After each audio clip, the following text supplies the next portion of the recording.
And you should be able to look at this. Like if I worked at Robinhood, if I did PR at one of these businesses, I would be looking at this and saying, okay, so that's our clearinghouse.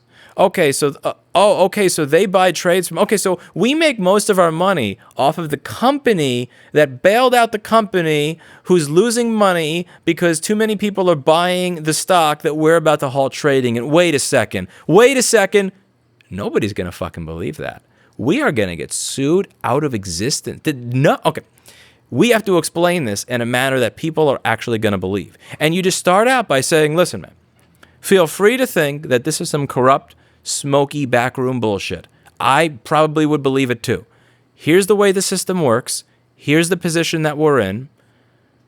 What do you think we should do? Like, we're screwed either way. With any path we take, we will be fucked. But what do you think we should do? And see what happens. And you may think that sucks. You may think that's a horrible position to take. But here's the thing. Anything would be better than how this was handled. Hey everybody, how's it going? Today I want to discuss what's been going on with the halting of trading with apps like Robinhood and other smaller brokerages, and I wanted to really dig into a lesson that I think that would apply to many different businesses, whether you are a small business, whether you are a large brokerage, or whether you're a publicly traded trillion-dollar company. I think this lesson is a lesson that would apply to all and that everybody can benefit from. So what happened recently was a hedge fund decided to short the crap out of what was at the time a small cap stock. And as a result of shorting the crap out of that small time stock, it started to go down in price, but also a bunch of other people noticed it was shorted and said, all right, you short 140% of the available float, let's all buy in. And they did buy in, and that created a gigantic demand for that particular stock, and a lot of people were purchasing it. Now, the first company that I saw that was really publicly limiting what people could purchase and sell is a company that had a business relationship with Citadel, which is a firm that gave Melvin Capital $2.7 billion or so to try and bail them out as they were failing. So this was a situation where most people that kind of raised their eyebrow at corruption in this country, at corruption on Wall Street, at corruption in high finance, were like, that's bullshit. Because the inability to buy would drive the price down, which would directly benefit Melvin Capital, who Citadel had just bailed out, and they have a relationship with Robinhood. Now, had Robinhood come out and actually really laid out in good terms, here's what happens. Honestly, I wouldn't believe us either, but here's the real story. There is a chance that things would have gone well, and that there would have been less people that were out for blood and angry over what was happening. But they didn't. They pulled something similar to what Apple pulled 4 years ago, and I'd like to go over why this is bad. So in this video, you have the Webull CEO fairly happy to discuss what was going on with these two random dudes on YouTube on the phone, and he's sitting there speaking through the questions on the phone, and he's answering them. He's not speaking in some sort of serious, like corporate, 20-year-old, just got out of college PR person, intern, whatever speak. He's speaking like a human being that owns a business, and he's trying to be transparent.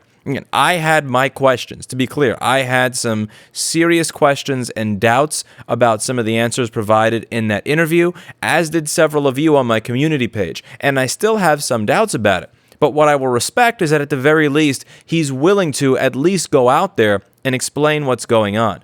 Because you have to understand, if you have a financial relationship with a firm that bailed out a firm that's failing because the price of GME is rising, and then you stop trading GME like that, you have to understand that if you come out with some mealy-mouthed statement like Robinhood was, where it just kind of sounds like we just want to protect our customers, it's important that we help our customers and stay informed, and when you come out with some copy pasta crap like this that sounds almost as bad as CTA and ESA lobbyists lobbying against right to repair writing it. People are just not going to believe that. It's not going to sound even remotely believable. And they said in order to protect the firm and protect our customers, we had to limit buying. It makes it sound like you need to protect these dumbass retail investors from themselves while you have a financial relationship with the company that bailed out the company that is getting fucked over by the price of the stock going up. And as a trader that can limit people's ability to trade, that's kind of weird. And at that point, I think it's important that you understand that you cannot go out there with a copy pasta. You cannot go out there and sound like an anti-right to repair lobbyist that says stupid shit while they're reading off the script like the game plays the console. And hardware have security features that are built into them, and they're known as technical protection measures or digital locks. These locks prevent the play of any unauthorized game. Put simply, if a video game console's firmware runs a verification check on a game and it is not a legitimate copy, the video game won't play the console.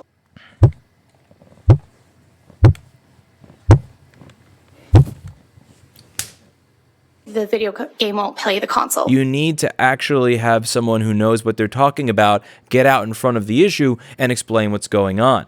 And they did make a slightly better blog post about it later on, but this still was just, after the initial BS, it just wasn't as believable. And there's a good thread going on here at Hacker News. I like reading Hacker News. It's kind of like Reddit for people that have a brain, so I usually don't spend much time on there because I don't have the brain necessary to process a lot of what is on Hacker News. But I really do enjoy it. It's kind of like big brain Reddit. And one of the things that they asked is, why did they give this straightforward reason? And someone said, because it's the equivalent of we literally don't have enough money in the bank to allow you to trade on these, which would be a problematic statement for a trade broker. The equivalent of panic if too many people withdrew from a bank. There's a very good discussion in this thread where some people are saying they can accept the position that they ran out of cash. It's just like a company running out of servers. On the other hand, moralizing their decision and citing misinformation and user caring erodes trust. And what he's referring to there is, I would rather hear that you just ran out of money as a business than, oh, you don't understand. We need to protect you from your moron self. So we're doing this for your own good. They would rather the first than the second. And someone else here is saying, I can't. They saw all this coming from at least 2 days before, and they managed to fix this problem with a trading session. Rather than freeze the entire market on GME so no one can buy and sell, institutional traders were free to buy out of their positions while retail accounts are being liquidated. When I say this has already happened before, and that I've covered this before, but not in the financial services press, what do I mean? Well, I'm talking about what Apple did with Error 53. I made a really, really long post on this that I will share below that details the history of Error 53. It's a very, very detailed post here. I even have one of these weird little Reddit icons next to it, which means somebody must have liked what I said. Long story short of what happened there is that the iPhone before the iPhone 5S did not have the home button paired to the phone. When they started putting the fingerprint sensor on there, the home button became in some way paired to the phone so that you couldn't just put another fingerprint sensor in it without going to Apple, or the fingerprint sensor wasn't going to work. Now, when the iPhone 6 came out, the fingerprint sensor was still paired to the phone. You could change it. You would just lose the fingerprint sensor ability, but you'd still have a working home button. However, what they did with the iPhone 6, different from the 5S, is if you were to update the software on the phone after you change the home button, it would not tell you until you were done that it wasn't going to work anymore. It would give you something called Error 53. So you change the home button on the phone, it'll work just fine for 6 months, 9 months, 2 years. Once you update the operating system on the phone, it's now an unusable brick. You can't get access to your data. You can't go back to an old version of the operating system. Not only does the phone not work, but any of the data that was inside that phone is stuck inside that phone and you can't get it out. This aggravated lots of people. So when this story first broke, you had someone say that this was done for security reasons. It's about security, and the narrative started to be built that if this happened, the repair shop just must have fucked up your phone. I had lots of people that were my customers that would say, I had this phone fixed by another repair shop. We weren't doing home button swaps, by the way. And I took it to Apple, and Apple said they screwed up the phone. And I would open it and say, I don't see what was screwed up here. This makes no sense. And eventually it came out that this was because of the home button. When this finally started getting media attention, Apple came out and said that this was happening due to security. It was a security feature. The reality was that that was not true. Now, this obviously has nothing to do with security because you're going to allow the home button to work until I update the software. So if Error 53 was about security, it would keep the home button from working the moment I plugged an unauthorized home button into the phone. It's not going to allow me to use this home button for 2 months, 6 months, 9 months, or a year, and then only stop working after I update the software. Further, the way the Secure Enclave works, it's not possible for me to be able to hack into your phone without your passcode or proper fingerprint using the fingerprint sensor. If I switch the fingerprint sensor in the phone, it won't work until I restart it. So the home button is not hot swappable in an iPhone 6. It's not like a USB 3 hard drive. It's more like an IDE hard drive. So if I unplug the original home button and plug a new one in, it won't work until I reboot. However, when you reboot the phone, it only allows you to log in using a password. You can't log in using a fingerprint sensor. So it would be impossible, based on the way Secure Enclave works, even if I did have some sort of evil fingerprint sensor that actually had the ability to allow any fingerprint to log into your phone, it would still be impossible for me to break into your phone utilizing that because it's not hot swappable, and when the reboot is done that would allow that home button to work, the home button was not going to allow me to log in using the fingerprint sensor until I've done at least one successful login with a password.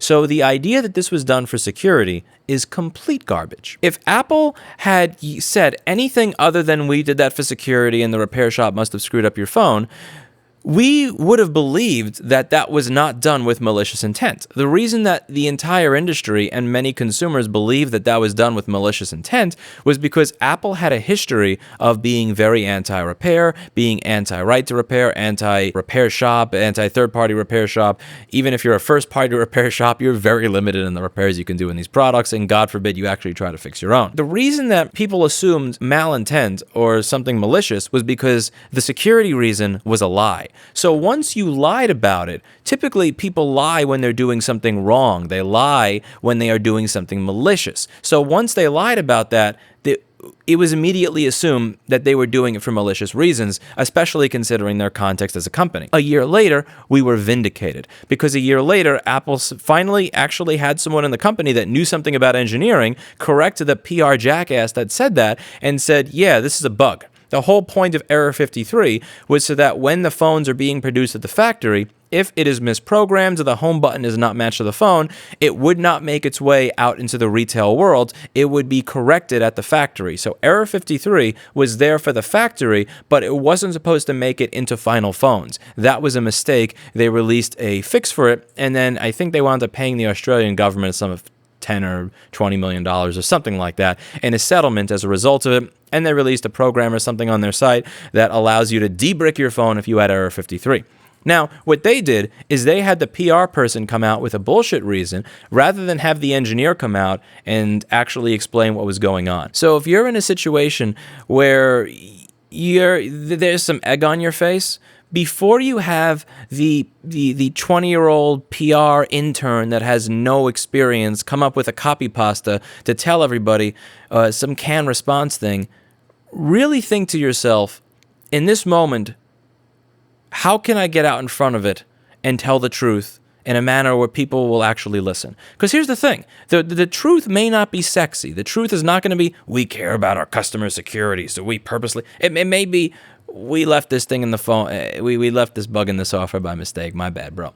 But the thing is, we left this bug in the software, my bad, bro, would have worked out a lot better than we're pretending to care about your security when that's clearly not the case. People would have appreciated the honesty. People expected there's going to be bugs and things, and you're going to get some snark, and you're going to get some hate. But at the end of the day, people would appreciate it, understand, and move on.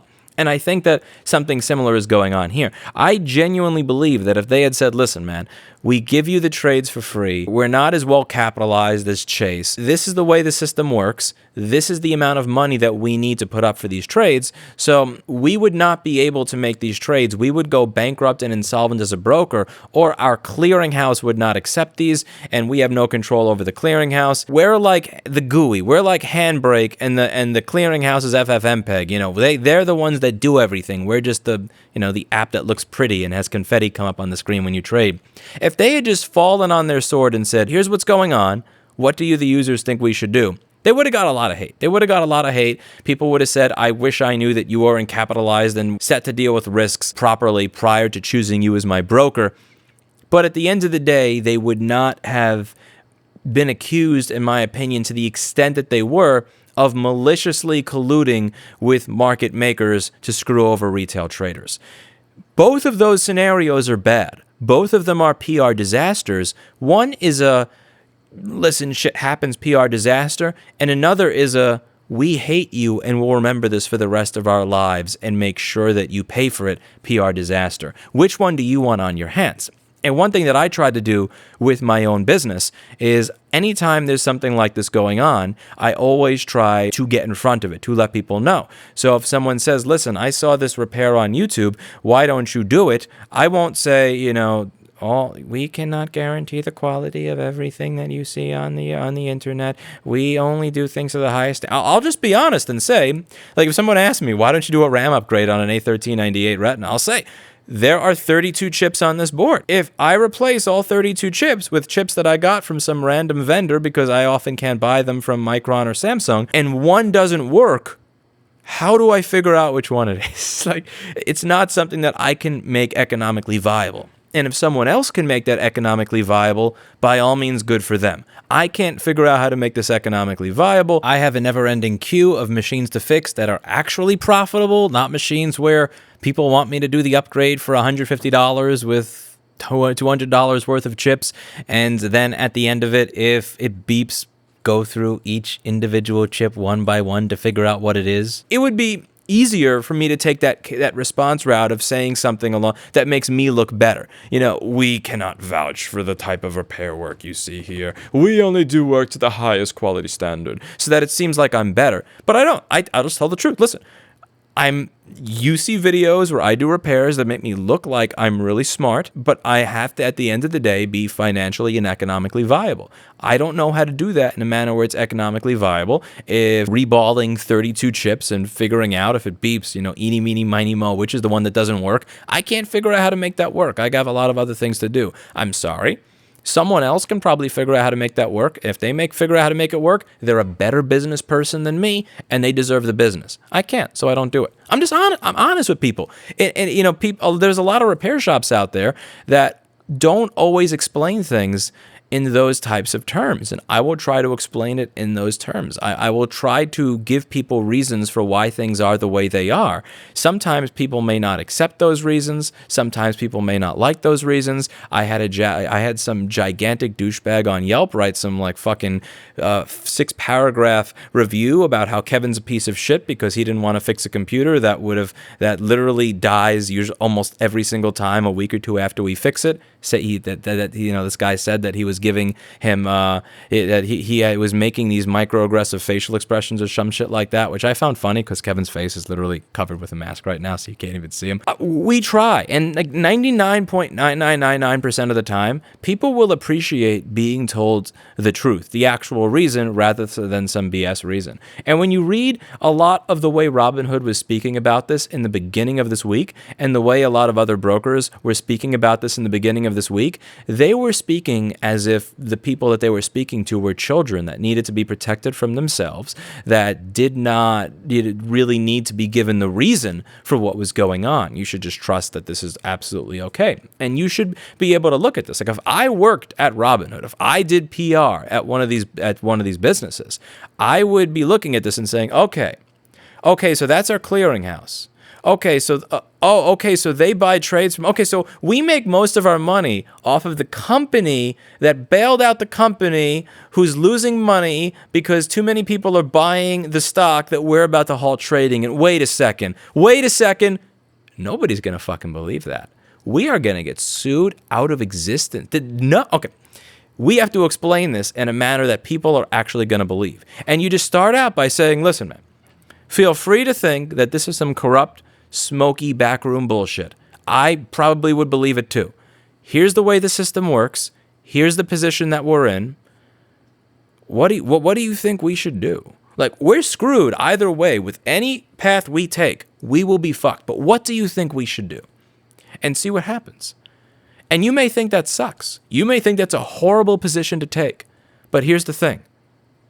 Anything would be better than how this was handled. And what I find particularly interesting is that it doesn't matter whether it's a small business, whether it's a brokerage firm, or whether it's a multi-trillion-dollar company. This is a PR mistake that almost everybody makes and everybody gets wrong. And I really hope that at my business, this type of thing doesn't happen. And I've seen small examples of it happen. Like, I go over all the tickets at the end of the day that new agents replied to. We have a very, very good communication system here with people speaking back and forth. You're always welcome to ask questions and forward things to other people.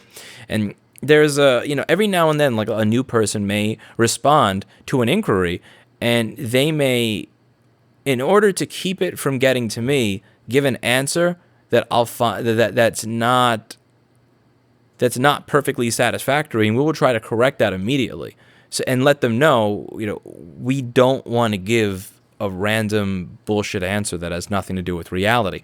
I'm more than happy to give answers that have to do with actual reality. Sometimes reality sucks, but there's this old saying that I forget where this came from. Somebody can maybe credit, but the whole idea is, if you think that the world is not a horrible place, you have to believe that when you tell the truth, whatever happens is the best possible result. Even if what you think is going to happen sucks, you have to realize that if you don't tell the truth, what's going to happen is going to be 10 times worse. So you're better off telling the truth and hoping that whatever happens is the best possible result.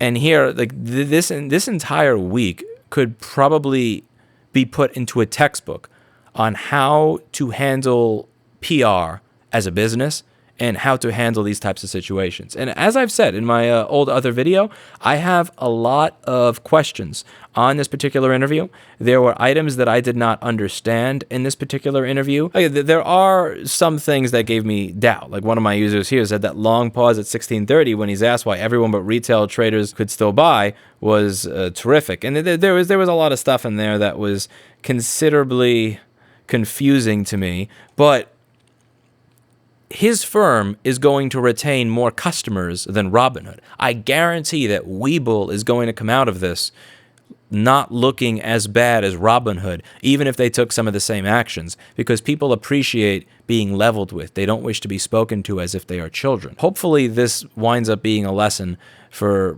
companies that have made this mistake, but more importantly, hopefully this becomes a lesson for companies that are growing. Learn from the mistakes of others rather than learning from your own mistakes. It's far less expensive, both for your reputation and for your bank account. Let me know what you think in the comments down below. To be clear, I still want there to be a full investigation of everybody involved. Again, it is still just a little too weird and too shady to me, the way everything went on and the way everything went down. Most specifically, there needs to be some sort of change with regards to how short selling works. How are we able to get to a point where 140% of a security is short sold? How are we able to be at a point where clearinghouses could actually go insolvent as a result of that happening? Someone made a comment saying that, they should be required to have some sort of insurance if you are short selling to that extent, so that if the clearinghouse believes they are not going to get money out of you and therefore they won't be able to honor trades, there needs to be someone who is able to pay for that. I don't necessarily know if insurance is a solution to that, because as I've mentioned in this channel for a long time, insurance is a scam that almost never pays out. But there's got to be something, and this is going to be the start of a discussion on how this changes going forward. But there does need to be an investigation. There should be an investigation. Things should change, and I really do hope they change in the right direction. And we'll see. At the end of this, I think that the best thing that's going to come out of it is there is going to be a complete rethinking of how this type of aggressive short selling works. There is a point to short selling. Again, the people that figured out that Enron was cooking their books were people that were motivated to take the stock price down. Short selling has its place. This whole 140% of the available shares thing, and this whole thing where you rob a company of its ability to raise capital as it's failing, ensuring that you guarantee its quicker failure so that you could profit off of that failure more in this type of risky manner. This is now a system that puts a counter on that greed, and with great greed often comes great risk. And up until now, there wasn't really great risk for these funds, and now there is. So the one good thing that is going to come out of this, I believe, is going to be a fundamental shift in how these types of hedge funds operate, to a point where there's going to be a counter incentive to taking on these levels of risk. But the fact that our entire financial system could be this close to crashing because one or two jackass hedge funds decide to overshort this type of stock, this is the type of thing that I think really does need more and more investigation. Let me know what you think in the comments down below. As always, you can follow me on YouTube, also on LBRY and Odyssey, ODYSEE. You can search for Rossman Group there if you know how to spell my name. Fuck, even Yahoo can do it. You should be able to find me. I have a bunch of people saying, I don't know what to look you up for on there. Stop spelling my name with one N, and you'll be able to find me. If Yahoo can do it, then so can you. I'll see you in the next video. I have to spend time with my cat. He's pretty pissed off that I haven't put much time into him in this video, so he decided to jump on my ThinkPad. Mr. Clinton, what do you have to say to the audience?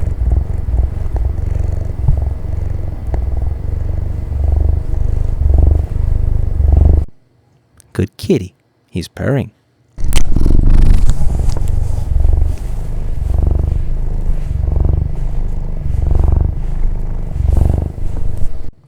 That's it for today, and as always, I hope you learned something. So a lot of people, by the way, have commented saying this is an expensive mic.